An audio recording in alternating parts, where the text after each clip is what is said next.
Hello students, welcome to Radis classes. Hope you are safe at home. बारिश के मज़े चल रहे होंगे। तो जैसे कि हम लोग ने स्पेस मिशन स्टार्ट किया था, तो स्टार्ट करते हुए हम लोग आगे आ गए थे। कुछ ऑर्बिट्स पे बात करेंगे आज और ट्राई करेंगे कि हम लोग बहुत आगे तक पहुंच सके और बहुत सारी मालूमात कर सके। क्लियर?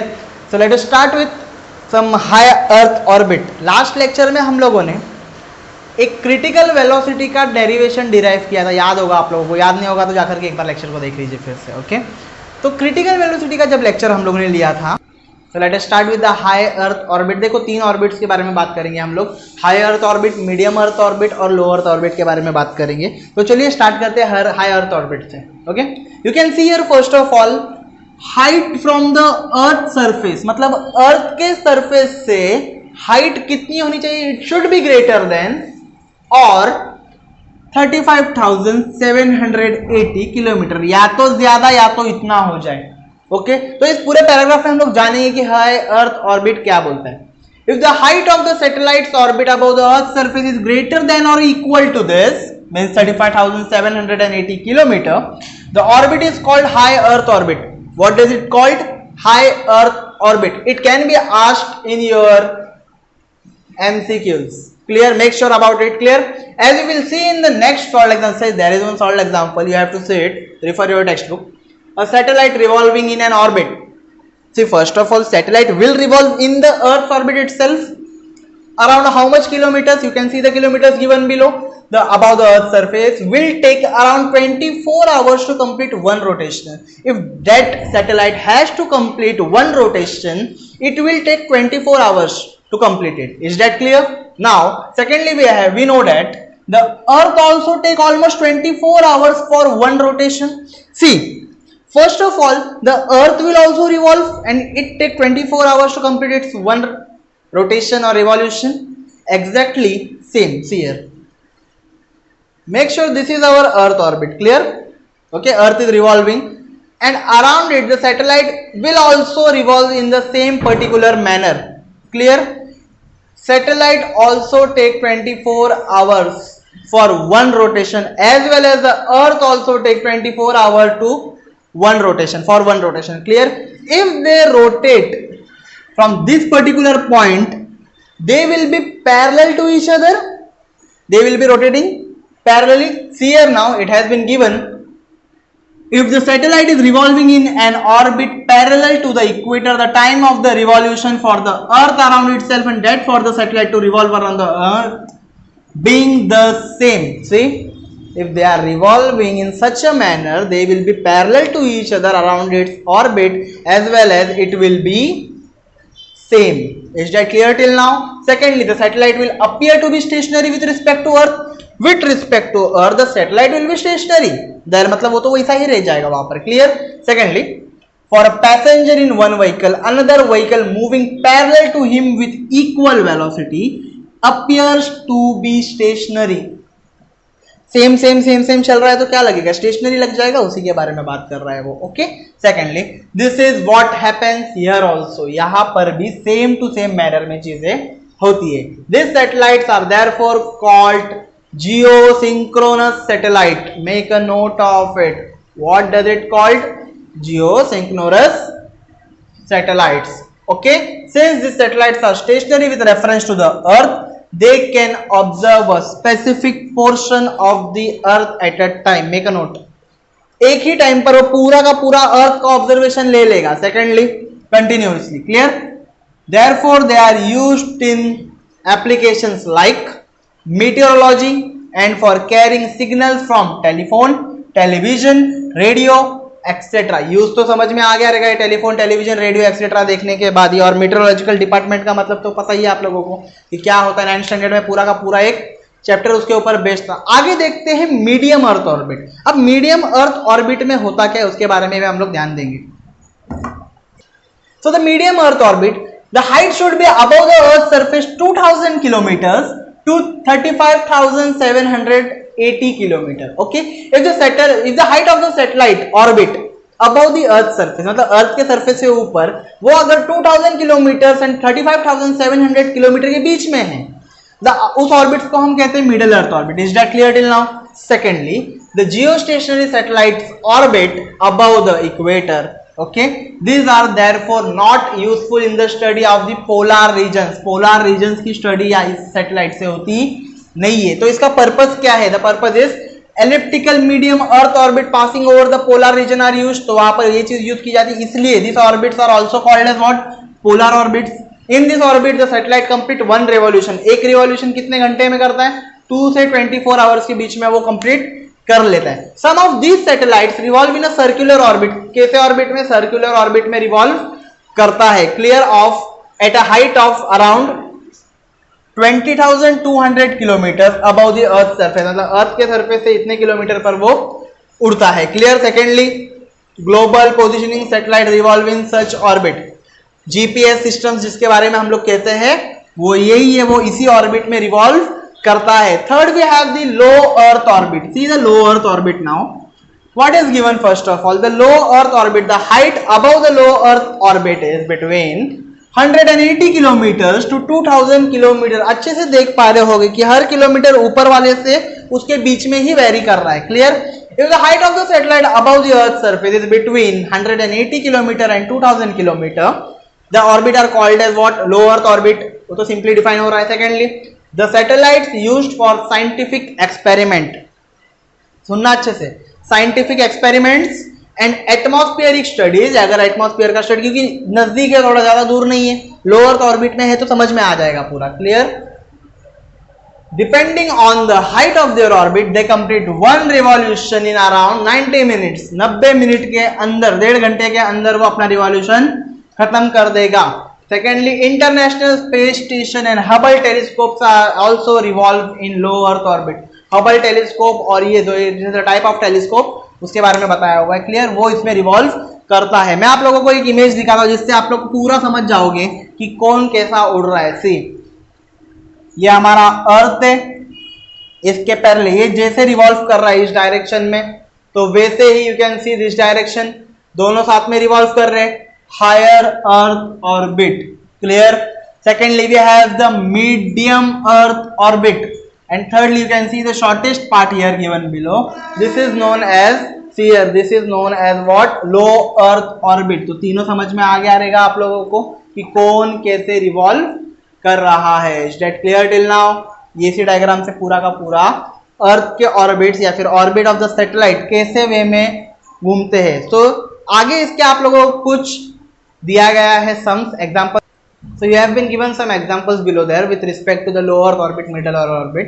तो वो देख करके एक बार समझ लो आप लोग के सेम टू सेम फॉर्मूला को यूज किया गया है. क्लियर. अब चलो स्टार्ट करते हैं एक ऐसी चीज जिसमें सैटेलाइट्स को लेके जाते हैं. We call it as satellite launch vehicle. मतलब वो गाड़ी जिसमें सैटेलाइट को लेकर ऊपर चला जाता है. ओके, तो देखना इसके ऊपर क्या क्या लिखा हुआ है, पूरा का पूरा अच्छे से समझ में आ जाएगा. देखो सैटेलाइट का एक सैटेलाइट लॉन्च व्हीकल SLV, उसका फोटो भी दिया हुआ है. Clear. See here, satellite launch vehicles are used to place the satellite in their specific orbits. You know about it.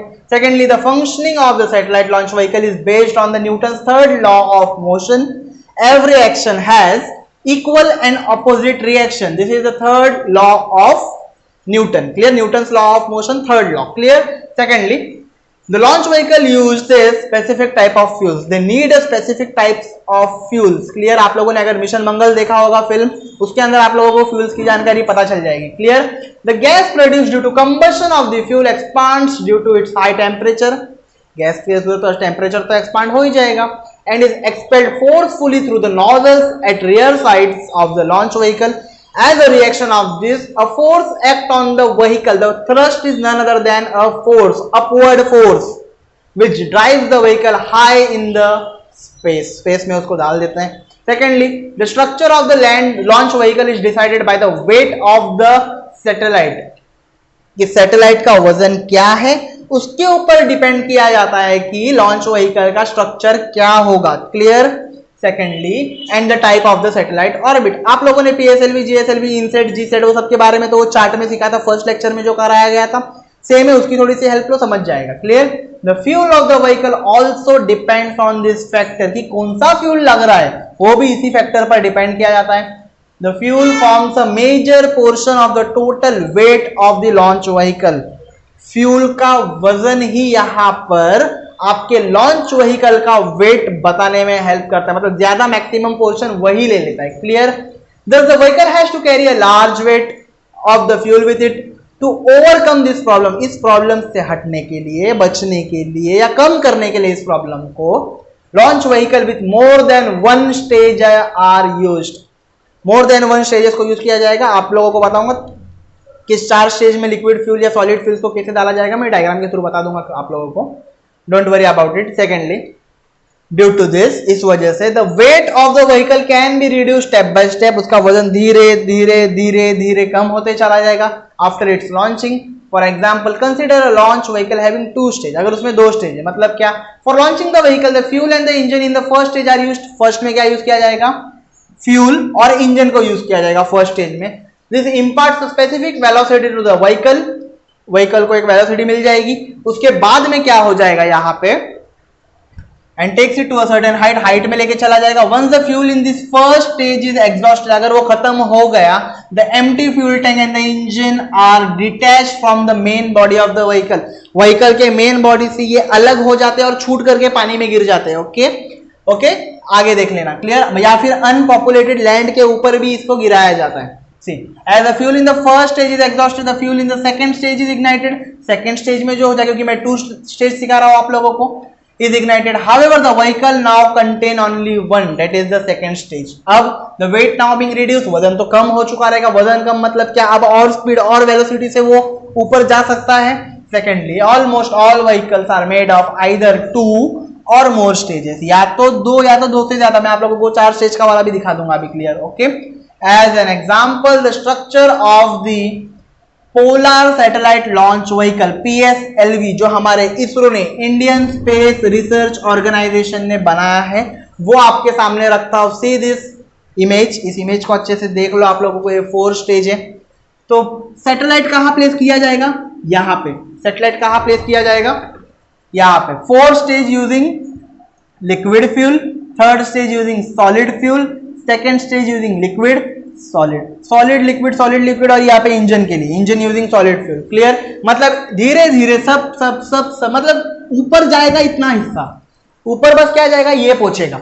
बाकी सब उसको एनर्जी एमिट करते करते करते एग्जॉस्ट होते होते खत्म होंगे, ऊपर जाते जाते कि पूरा सैटेलाइट ही ऊपर रह जाएगा। ओके, विथ स्पेसिफिक वेलोसिटी, क्योंकि जैसे जैसे वेट कम होते जाएगा, सैटेलाइट लेके जाने व्हीकल की वेलोसिटी बढ़ती चली जाएगी और ऊपर ऊपर या तो वो पानी में गिर जाएगा या तो वो अनपॉपुलेटेड लैंड के ऊपर गिर जाएगा। वो उन लोग बरोबर पूरा का पूरा एग्जामिनेशन करने के बाद ही ऊपर भेजते हैं। आप लोगों ने फिल्म में देखा होगा मिशन मंगल में। You can C you have one more image regarding space shuttle. देखो स्पेस शटल कैसा दिखता है? इस वे का दिखता है। फिर separation of the booster rockets, booster rockets का छूट जाना। उसके बाद में मेन सैटेलाइट ये है जो अर्थ के पास ऑर्बिट कर रहा है, रिवॉल्व करना स्टार्ट कर देता है। देखिए, satellite is launch in its orbit and space shuttle return to the earth. बाकी का पूरा स्पेस शटल किधर चला जाता है? पूरा का पूरा फिर से अर्थ पे चला जाता है। सेकेंडली देखो यहाँ पे एक और चीज है, लॉन्च व्हीकल सस्ती होती नहीं है। The launch vehicles are costly because they can be used only once. एक ही बार यूज कर सकते हैं। Okay okay. USA has therefore developed space shuttles। क्या बनाया गया? स्पेस शटल, जो मैंने आप लोगों को पहले ही दिखा दिया। Clear? which return to the earth except for the fuel tank। मतलब क्या? अर्थ पे आएंगे बिना फ्यूल टैंक के, मतलब फ्यूल टैंक बस हटा जाएगा तो उसको हम लोग यूज कर सकते हैं बार बार। We can reuse in multiple launches. क्या यूज कर सकते हैं? बहुत सारे लॉन्चेस। मतलब जब भी मेरे को अगर किसी सैटेलाइट को फिर से भेजना रहेगा तो सेम शटल होगा, स्पेस शटल वही रह जाएगा, बस फ्यूल टैंक्स को चेंज किया जाएगा और उसी को ऊपर लेकर के चला जाएगा। सेकेंडली आप लोगों को यहाँ पर ऑलवेज रिमेंबर के लिए एक चीज लिखी गई है, देख लो। The rocket a type of firecracker used in Diwali में यूज करते हो रॉकेट को। Is also sort of launcher, एक टाइप का लॉन्चर ही है। In this rocket the fuel is ignited using a fuse and the rocket is projected into the sky just like a satellite launcher। Similarly, if a balloon is blown and released which its end open, अगर balloon को fill कर लो और ऐसे खोल कर छोड़ दूंगा, the air in the balloon is forcefully ejected and the balloon is pushed in the opposite direction। ये सारी की सारी चीजें आपका Newton third law of motion बता देता है। आप लोगों ने 9th स्टैंडर्ड के एक चैप्टर में न्यूटन्स लॉ ऑफ मोशन या लॉज ऑफ मोशन करके आपको चैप्टर था, वहां पर सीखा है। तो उसका एक पार्ट तो मैंने यहाँ पर बता दिया है। ओके, अब space missions away from the earth, earth के बाहर स्पेस मिशंस कैसे होंगे उसके बारे में चलिए स्टार्ट कर देते। See, as we have seen above, artificial satellites are been used. क्या यूज किया जाता है? आर्टिफिशियल सैटेलाइट्स का यूज किया जाता है for making our life more and more enriched.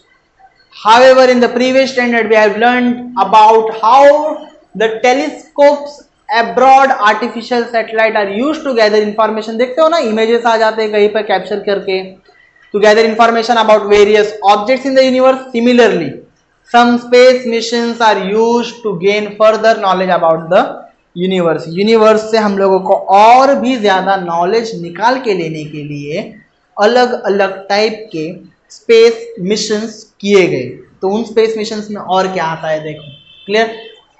In this mission spacecrafts are sent to the nearby object in the solar system to observe them more closely. Spacecraft को क्या solar system के नजदीक भेजा जाए जिससे कि क्या solar system में चल क्या रहा है वो पता चल जाएगा। अगर नजदीक भेजूंगा तो वही पता चलेगा ना, मुझे दूर भेजूंगा तो और चीजें पता चल जाएगी।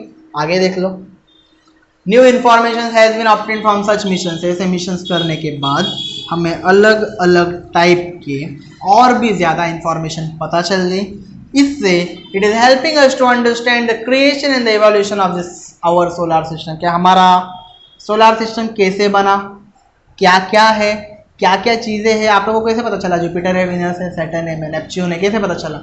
ये सब हुआ तभी तो पता चला। विदाउट स्पेस मिशन पॉसिबल ही नहीं है। ओके, आगे देखो, for such missions the spacecraft must escape the earth gravitational force to travel into the outer space. कितना था याद है? फर्स्ट चैप्टर में बताया गया था 11.2 किलोमीटर पर सेकेंड। अगर इस स्पीड से अगर कोई ऑब्जेक्ट ऊपर जाना स्टार्ट करेगा तो वो अर्थ की ग्रेविटी को छोड़ करके पार करके बाहर चला जाएगा। तो इतना तो चाहिए। तो यहाँ पर फिर से एक ही चीज डेरिवेशन करके देखो, इसने 11.18 का डेरिवेशन दिया है, आप लोगों को फर्स्ट चैप्टर में 11.2 का दिया हुआ था। ओके, मतलब 18 का लास्ट 20 तक ही पहुंचने वाला है वो। Okay, to achieve this the initial velocity of the moving object must be greater than the escape velocity. मतलब इतनी तो है, इससे ज्यादा भी होनी चाहिए। Clear? As we have learned in the chapter on gravity, escape velocity on the planet can be obtained using the following formula. Same है 2gm/r को यूज कर लो, आप लोगों को पता चल जाएगा। अब आगे कुछ और बातें की गई है, इसने तो बस सॉल्व किया है न्यूमेरिकल को। आगे देखो, डू यू नो के बारे में देखो क्या लिखा हुआ है। सी, फर्स्ट ऑफ ऑल मैं आप लोगों को बता दूं कि आपके चैप्टर्स रिड्यूस्ड हो गए हैं, बट क्या मैं आप लोगों को पूरी की पूरी जानकारी देना चाहता हूँ। ओके, तो इसमें से आप लोग का जो कंटेंट कैंसल्ड हुआ रहेगा उसको आप लोग छोड़ करके पढ़ लेना। सी है, do you know the astronomical object closest to us is the moon. अपने से नजदीक सबसे कौन है? हमारा मून है। लाइट को आने के लिए 1 सेकेंड लगता है from moon to the earth. Earth से मून पर, सॉरी मून से अर्थ पर आने के लिए 1 सेकेंड लगता है। It means that if we travel with the speed of light it will take 1 second to reach the moon. इसका सिंपल सा मतलब ये होता है, अगर लाइट को मेरे पास आने के लिए मून पर से या फिर अर्थ पर ही तो मैं हूं, अगर आने के लिए 1 सेकेंड लगेगा, तो अगर मैं लाइट की स्पीड से ट्रेवल करना स्टार्ट कर दूं तो मैं 1 सेकेंड पर मून पे ना पहुंच जाऊं? हो सकता है ना। तो उसी के बारे में बात किया। Clear? However since spacecraft travel at much smaller speed, बहुत कम स्पीड पर चलता है, it takes longer time to reach the moon. Moon पर जाने के लिए उसको ज्यादा टाइम लग जाता है। The shortest time taken by a spacecraft to reach the moon so far is 8 hours 36 minutes। आज तक जो सबसे कम टाइम लगा है ऊपर जाने के लिए किसी स्पेसक्राफ्ट को, वो है 8 घंटे 36 मिनट, 8 hours and 36 minutes। इतने में वो ऊपर पहुंचा है। तो अलग अलग टाइप के मिशन हुए, उनमें से पहला मिशन जिसके बारे में हम बात करेंगे that is the moon mission. Moon पर जो मिशन हुआ वो कैसा था उसके बारे में चलो स्टार्ट करते हैं। अलग अलग मिशन दिए हुए, मार्स मिशन भी है। मार्स मिशन तो आप लोगों को पता ही होगा। Late us start with the moon missions. देखना अच्छा रहेगा, मजा आएगा आप लोगों को पढ़ने के लिए। Clear? Since the moon is the closest astronomical object to us, हमसे सबसे नजदीक कौन है? मून है। Okay, secondly the first space mission to object in the solar system. जो पहले बार सोलर सिस्टम में हम लोग गए थे वो हम लोग मून पर ही गए थे। Such missions have so far been executed by, किस किसने किया था? United States of America, Soviet Union, European countries, China, Japan and हमारा खुद का कंट्री इंडिया भी था उसमें। The spacecraft in the Luna series, जो लूना सीरीज किसने भेजा था? सोवियत यूनियन ने भेजा था। Reach near the moon, Luna 2 launched हुआ 1959 में, वो हमारा पहला, मतलब भेजा गया मून पर, हमारा नहीं मतलब पहला था वो। 1959 was first such craft, after that till 1975, मतलब इधर से लेकर के इधर तक कुछ 16 साल में 15 space craft made chemical analysis of the moon and also measured, ऊपर जाकर के क्या क्या मेजर किया, क्या मून पर ग्रेविटी है, कैसी है तो कैसी है, वहां पर डेंसिटी है तो कैसी है, रेडिएशन है या नहीं है। Last 4 craft even landed on the moon and bought the samples of the stone, मतलब लास्ट के जो इन 15 स्पेसक्राफ्ट में से जो लास्ट के 4 थे, उन्होंने मून पर से स्टोन्स के सैंपल भी लेके आए, जिससे कि हम लोगों ने उनको लेबोरेटरीज में एनालिसिस किया। All this missions were unmanned, मतलब पूरा का पूरा इलेक्ट्रॉनिक पार्ट, सैटेलाइट से जाकर के करके आ गए थे, मतलब जो मिशन किए गए थे पूरे। Clear? America also executed moon missions from 1962 to 1972, 10 साल के बीच में अमेरिका ने भी किया। The speciality of this mission was that some of these were manned mission, कुछ तो इंसान भी गए थे। इन जुलाई 1969 नील आर्मस्ट्रॉन्ग जो अपने है वो पहले ह्यूमन बने जो मून पर गए। इन 2008 इसरो ने सक्सेसफुली लॉन्च किया Chandrayaan 1 and placed it and into an orbit around the moon, moon के ऑर्बिट में डाल दिया गया। It send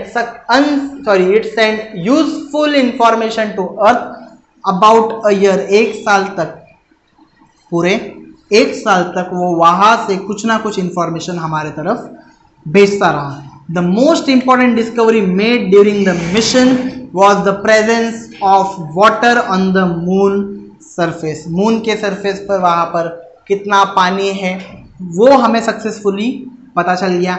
India was the first country to discover this, India वो पहली कंट्री में से एक थी जिसने कि ये डिस्कवर किया कि मून पर पानी है या नहीं है।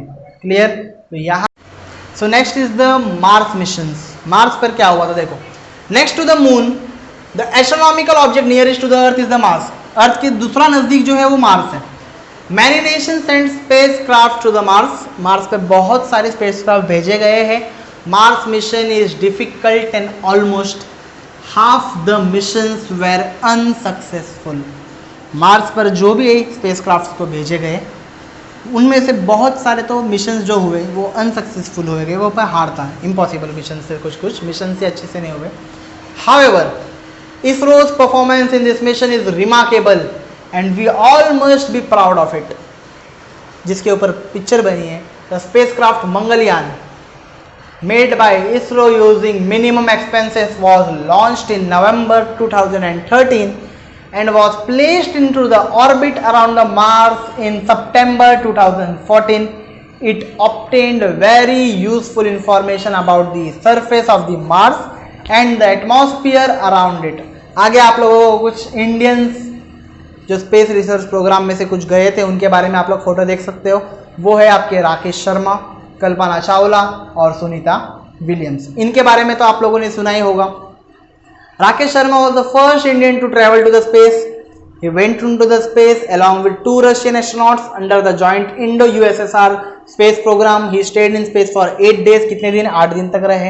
Secondly, Kalpana Chawla obtained her engineering in aeronautics degree from Punjab and in 1988 obtained her doctorate from University of Colorado. She was in space for 336 hours during research missions. उसके time पे वो 336 hours से while returning to the earth from space 1 फरवरी 2003 को Colombia space craft explode हो गया and Kalpana perished, वहां पर उनको खत्म हो गए, मतलब वो। ओके। सेकेंडली सुनीता विलियम्स के बारे में बात करते हैं। Sunita William travel to the international space station in space shuttle Discovery in 2006. She worked for 29 hours outside the space station. She created a record by staying for 192 days in space. Space के अंदर वो 192 days रहे और रह करके आ गए थे. Okay, आगे है आपका mission to the other planets, कि दूसरे प्लैनेट्स पर मिशन कैसे हुए. Many mission have been executed to study other planet also. मतलब जैसे बस मून किया गया वैसे मार्स किया गया, वैसे कुछ दूसरे प्लैनेट्स पर भी हम लोग जाने के लिए ट्राई किए. In some of this mission the spacecraft orbited the planet. Some landed on the planets and some just passed near the planet and observed them. कुछ तो वहां पर लैंड किए, कुछ उधर से पास करके चले गए. और उसके बाद additionally spacecraft have been sent to the observe asteroids and comets को देखने के लिए भेजे गए, और वो सक्सेसफुली वहां पर से dust and some stones asteroids का जो भी था वो सब लेकर के आ गए अर्थ पर. We are getting very useful information from all this mission, clarifying our concept about the origin and evolution of the solar system. कि जब जब हम लोगों को उनके कुछ पार्टिकल्स, कुछ डस्ट, कुछ स्टोन, यहाँ पर वहाँ पर क्या क्या है वो सब मिलेगा, जब हम वो सबको वहाँ से अर्थ पर लेकर के आ जाएंगे, उनको एग्जामिन करेंगे, तभी तो पता चलेगा कि हमारा सोलर सिस्टम कैसे बना था, कैसा है, कैसा होगा. तो ये सब की जो भी है बिना स्पेस मिशंस के पॉसिबल नहीं है. तो आगे क्योंकि हम लोग इंडिया के बारे में स्टडी कर रहे थे यहाँ पर, तो इंडिया एंड स्पेस टेक्नोलॉजी, कि इंडिया के पास कैसे कैसे स्पेस टेक्नोलॉजी है और कहाँ कहाँ पर उनके साइट्स है, उनके बारे में जानेंगे. देखो, India also has made remarkable progress in science and technology of launch vehicles. Various types of launch vehicles have been developed to put satellites having weight up to कितना 2500 kg into all types of orbit. PSLV and GSLV are two important launchers जो हमारे पास है India के पास. The scientific and technological feats achieved by India in this field have a significant contribution to the nation and the social development. Nation and social development को ये बहुत ज़्यादा field में, India के फील्ड में बहुत ज़्यादा सिग्निफिकेंट है. इनसेट, जीसेट सैटेलाइट सीरीज को भी हम लोगों ने आज तक अभी भी एक्टिवली वर्क हो रहा है उनका telecommunication, television, broadcasting and metrological services में. Availability of television, telephone, and internet service all over the nation has been possible due to this satellite only. EduSat satellite in the series is used specially in the field of education. EduSat बनाया गया था. फिर IRS satellite series is working for monitoring and management of natural resources and disaster management. To exactly locate position of any place on the Earth's surface in terms of its precise latitude and longitude. The IRNSS satellite have been established. देखो जितने हम लोगों ने satellites को first lecture के chart में देखे थे वो सारे के सारे के बारे में दिया हुआ है. इंडिया और स्पेस टेक्नोलॉजी के बारे में इस पैराग्राफ में आपको मैक्सिमम डिटेल्स मिलेंगी. आप लोगों को कुछ और बताता हूँ मैं कि देखो सैटेलाइट लॉन्च सेंटर्स देख लो. एक है आपका थुम्बा में जो कि तिरुवनंतपुरम में है. सेकंड श्रीहरिकोटा, इसके बारे में तो सुना ही होगा आप लोगों ने. फिर चंदीपुर जो ओडिशा में है. ओके, स्पेस मिशन ऑर्गेनाइजेशन जो कि है थुम्बा का है विक्रम साराभाई स्पेस सेंटर तिरुवनंतपुरम में है. श्रीहरिकोटा जो है Satish Dhawan space research centre Sriharikota, और चंदीपुर ओडिशा में जो है वो आपका है स्पेस एप्लीकेशन सेंटर. क्लियर, ये भी है आपका साथ में अहमदाबाद में. ये कहाँ पर है? अहमदाबाद में है. क्लियर, चंदीपुर ओडिशा में नहीं है, ये स्पेस लॉन्च सेंटर है यहाँ पर, और ये ऑर्गेनाइजेशन से जो अपने यहाँ पर होते हैं मोस्टली. क्लियर, साइंटिस्ट का इंट्रोडक्शन दिया हुआ है, विक्रम साराभाई के बारे में बताया हुआ है. चलो उनके बारे में थोड़ा पढ़ लेते हैं. Vikram Sarabhai is considered to the father of Vikram Sarabhai is considered as the father of the Indian space program. His efforts led to the foundation of Physical Research Laboratory (PRL) at Ahmedabad in 1962. Indian government constituted Indian National Committee for Space Research under his chairmanship, and first satellite launch center was established at Thumba in 1963. The launching of the India's first satellite Aryabhatta into the space was the result of his efforts. He played an important role in the establishment of ISRO. उन्होंने ही आपके establish, जो कि ISRO establish हुआ, उसमें सबसे बड़ा हाथ था हमारे विक्रम साराभाई का, जिसको हम लोग father of Indian space programs भी कहते हैं. And here we come to end with an last topic of our chapter space missions, that is space debris and its management. इस पार्ट में इतना ही आप लोगों को बताना है अब मुझे कि जब कभी हम सैटेलाइट्स को ऊपर भेजते हैं, स्पेस क्राफ्ट्स को ऊपर भेजते हैं, स्पेस शटल्स को कुछ भी ऊपर भेजते हैं, तो वहाँ पर वो ऑर्बिट्स में रिवॉल्व करने चालू कर देते हैं with the help of their own velocity as well as the orbital velocity as well as the gravitational force.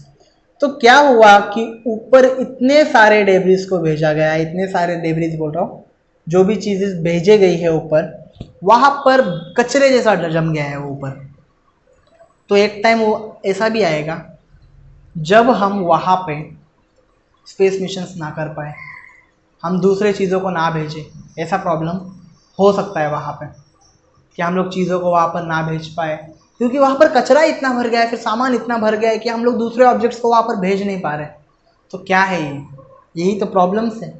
क्योंकि अगर आप लोग लॉन्चिंग्स करते हो तो उसके बाद उस स्पेस को साफ भी करना पड़ेगा। तो हर नेशन ने ट्राई कर रहे हैं, हर नेशन ट्राई खुद कर रहा है कि हम लोग वहाँ से जितने भी स्पेस डेब्रिस हैं उनको मैनेज करते हुए सब चीज़ें हटा दें, जिससे कि इन फ्यूचर जब स्पेस मिशंस हो तो उनको जगह मिले। ओके, क्योंकि इतना सारा तो भर चुका है, आप लोग को पता नहीं चलेगा कि मोर देन करोड़, और 1 सेंटीमीटर से ज़्यादा के, करोड़ भी कम बोल दिया मैंने, ज़्यादा ही होंगे, उससे बहुत ज़्यादा होंगे, 1 सेंटीमीटर से ज़्यादा टुकड़े ऐसे हैं जो स्पेस में घूम रहे हैं। चलिए देखते हैं क्या लिखा हुआ है। In addition to the artificial satellite some other objects are also revolving around the earth. क्या क्या इंक्लूड करता है वो? नॉन फंक्शनल सैटेलाइट, लॉन्चर के पार्ट्स जो कि लॉन्चिंग के टाइम पर डिटैच हो जाते हैं, debris generated due to collision of satellite with other satellite, मतलब एक सैटेलाइट का दूसरे के सैटेलाइट के साथ कोलाइड हो जाना, तो भी वहाँ पर कुछ हो जाएगा। और any other object in the space according to one estimation made in 2016 there are about 2 crore pieces of length more than 1 centimeter revolving around the earth। अर्थ के पास 2 करोड़ से ज्यादा पीस के चीजें हैं जो कि वो वहां पर घूम रहे हैं, revolving around the earth। all this is nothing but the debris in space। this debris can be harmful to the artificial satellite। It can collide with these satellites or spacecrafts and damage them, उनको damage कर सकते हैं। This debris is increasing day by day, हर दिन कुछ ना कुछ बढ़ते जा रहा है, कोलाइड हो रहा है, बढ़ रहा है, कोलाइड हो रहा है, बढ़ रहा है, बस सैटेलाइट के साथ नहीं किसी और ऑब्जेक्ट के साथ कर रहा है, तभी भी हो रहा है। Soon it will be difficult to launch new spacecrafts। बहुत डिफिकल्ट हो जाएगा कि हम लोग स्पेसक्राफ्ट्स को वहाँ पर भेजें। कैसे भेजेंगे, इतने डेब्रिस हो जाएंगे। आज 2016 का एस्टिमेशन बताया हुआ है, 2 करोड़ 2016 में थे, आज तो 2020 आ गए, 4 साल में और बढ़ गए होंगे, तो वो तो इम्पॉसिबल हो जाएगा ना। आगे देख लो। Hope so soon it will be difficult to launch new spacecrafts. It is therefore very essential to manage the debris. Some studies and experiments also been done with this in view. Hope that soon we will have a solution for this problem and the future satellites and spacecrafts will not be in danger anymore। जल्दी ही इन सब problems के ऊपर solution निकल करके आ जाएंगे और ये सारे प्रॉब्लम्स खत्म हो जाएंगे। ओके, तो यहाँ पर आपका स्पेस मिशन वाला पूरा का पूरा चैप्टर हो जाता है कंप्लीट। एक चैप्टर ऐसा है जो बच चुका है, वो है आपका कार्बन कंपाउंड्स। कार्बन कंपाउंड्स वाले चैप्टर को हम लोग हमारे नेक्स्ट वीडियोस में, नेक्स्ट लेक्चर्स में लेकर के आ जाएंगे। और यहाँ पर we are going to complete our science 1 whole syllabus. पूरे सिलेबस को हम लोगों ने इस लास्ट चैप्टर जैसे हो जाएगा, उसके बाद में पूरा सिलेबस कंप्लीट हो जाएगा। Now it's your turn to try working on the same path. जाओ, रेफर करो, आपके टेक्स्ट बुक रेफर्स करो, हमारे वीडियोज़ को रेफर करो, आपको सब कुछ समझ में आ जाएगा। Okay, till then stay safe, stay home.